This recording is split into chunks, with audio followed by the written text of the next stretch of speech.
can see from this figure is that the catch rates dropped pretty precipitously and pretty rapidly after the fishery developed. Basically, those big catches ramped up around 1910, and the catch rates came down pretty quickly thereafter, and quite substantially. I mean, it went from in the range of 300 pounds of skate, and skates generally 1,800 feet a year with about 100 hooks on it, down to less than 100 pounds, over a pretty short period of time. Now that's despite the fact that they've gone from largely fishing out of these dories to using some better vessels. They moved into these vessels, the schooner fleet.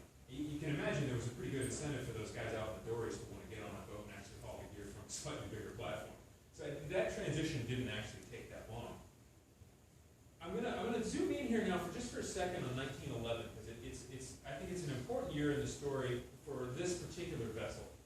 And I realize these are, some of these photos are pretty old. You may not be able to see a lot of the detail, but these are some of the original vessels in the fleet. This is the Tordenskjold, and it was built in 1911, so when the catch rates were still high.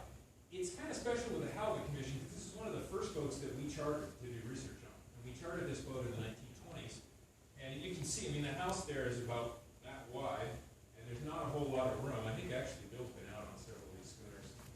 After me or tell you what it's like to be on one. But these boats were pretty Spartan.